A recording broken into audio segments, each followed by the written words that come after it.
আৰু শ্ৰদ্ধাৰ সন্মানিত সদন, মই জুবিনদাৰ বিষয়ে মোক ক'বলৈ দিছে। একচুৱেলি জুবিনদাৰ বিষয়ে আমাৰ ডক্টৰ ৰেজাউল হামিদ আৰু ডক্টৰ আমিনুল ইছলামে খুব সুন্দৰ কথা কৈছে। ইয়াত ক'বলৈ একোৱে নাই, কিন্তু মই এই দুৰ্গা পূজাৰ উপলক্ষে কিছুমান কথা ক'ম। তাৰপিছত মই জুবিনদাৰ কথা দুএষাৰ ক'ম। আমাৰ মন্দিৰ দুৰ্গা পূজা উৎসৱ, এই মন্দিৰ এখন গঠন হৈছিল আমাৰ এই তাহানিৰ যিসকল পূৰ্বপুৰুষ আছিলে, তেওঁলোকে মন্দিৰ বজাৰখন স্থাপিত কৰিছিলে 1906 চনত, আৰু এইটো যাই প্ৰতিষ্ঠিত হ'ল 1920। আৰু সেই সময়ৰ পৰাই এই মন্দিৰ ইয়াত আছে। আৰু আজি মই ক'বলৈ গ'লে যিসকল বঙালী মানুহ বা আমাৰ মুছলিম মানুহ, বয়সস্থ মানুহ আছিলে, তেওঁলোকৰ লগত মই সদায় থাকিছোঁ। আৰু তেওঁলোকৰ পৰা শুনা মতে এই মন্দিৰখনৰ এই পূজাৰীসকলৰ প্ৰায় 100 বছৰ পাৰ হৈ গ'ল।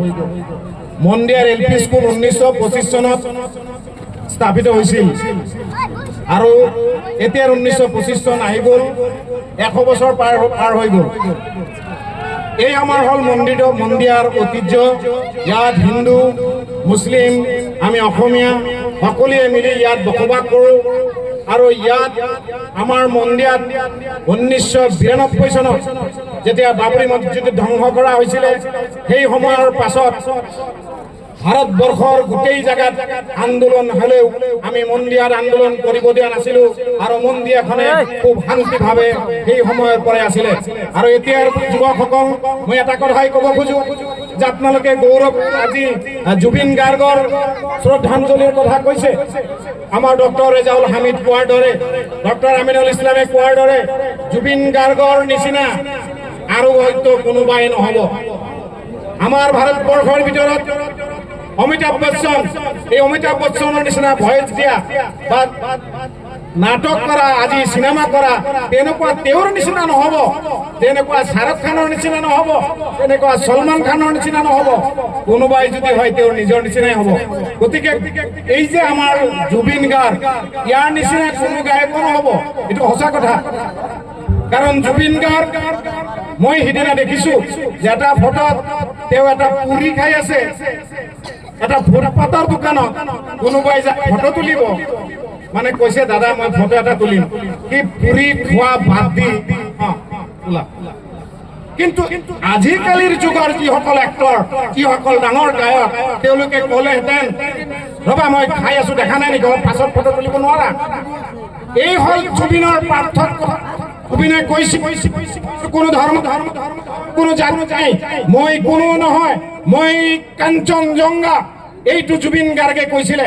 আৰু জুবিন গাৰ্গে দেখুৱাই দিছিল যে কোনোবাই মানুহে যদি, কোনো দলে যদি হিন্দু মুছলমানক ভাগ কৰিব খোজে, খ্ৰীষ্টিয়ানক ভাগ কৰিব খোজে, ইহুদীক ভাগ কৰিব খোজে, মই সেইটো হ'বলৈ নিদিওঁ। আৰু মই সন্মুখত থিয় হৈ তাৰে প্ৰতিবাদ কৰি যাম, মই মৃত্যুলৈকে।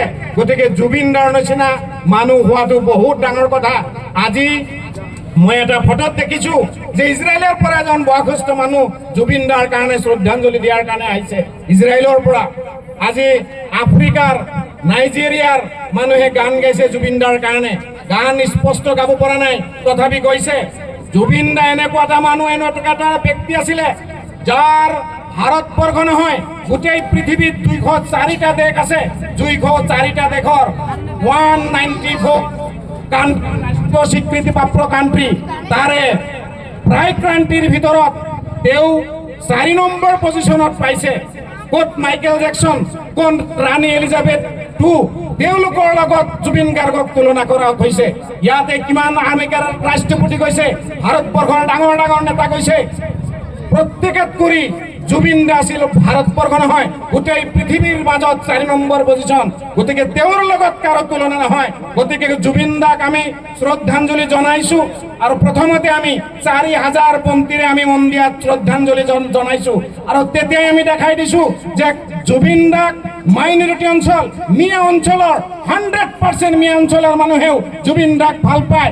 গাঁৱে ভূঞে একদম গাঁৱৰ ভিতৰৰ মানুহেও জুবিন দাক ভাল পায় গতিকে জুবিন দা অমৰ থাকিব এই জুবিন দাৰ আদৰ্শৰে আমি আদৰ্শিত হ'ব লাগিব আমি হিন্দু মুছলমান ভাগ নকৰো আৰু এই জুবিন দাৰ আদৰ্শৰে আমি মন্দিৰৰ যিসকল যুৱক আছে মই ক'ব পাৰো যে আমাৰ মন্দিৰৰ যিসকল হিন্দু অসমীয়া যিসকল আমি মুছলিম আছো আমি গোটেই ভাৰতবৰ্ষৰ আন্দোলন হ'লেও আমি হিন্দু মুছলমান মন্দিৰত কোনেও যাতে এইটো কৰিব নোৱাৰে আজিৰ এই দুৰ্গা মহোৎসৱত আমি সকলোৱে আমি প্ৰণ ল'ব লাগিব যে আমি মন্দিৰবাসী ৰাইজ শান্তিপ্ৰিয় মানুহ ভাল মানুহ সুন্দৰ মানুহ গঠনমূলক মানুহ আমি সদায় ভাল কথা কওঁ এই কথাখিনি আজিৰ এই মন্দিৰৰ যুগত আমি প্ৰমাণ কৰি দেখাব লাগিব যে আমাৰ মন্দিৰৰ যিমান মানুহ আছো আমি গোটেই ভাৰতবৰ্ষত গণ্ডগোল হ'লেও আমি মন্দিৰৰ নিচিনা দাদা আগাত গণ্ডগোল হ'ব নিদিওঁ এইখিনি কৈ মই দুৰ্গা উৎসৱ পৰিচালনা কমিটিৰ সভাপতি সম্পাদক লগতে কৰ্মকৰ্তাসকলক ধন্যবাদ জ্ঞাপন কৰি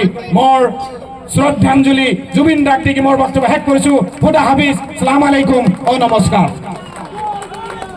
জয় জুবিন দা জয় জুবিন দা জয় জুবিন দা और जुबिन दा अमर रहे जुबिन दा अमर रहे ধন্যবাদ জানাইছো আনমাৰি আবুল লামা জনতা কৰিয়া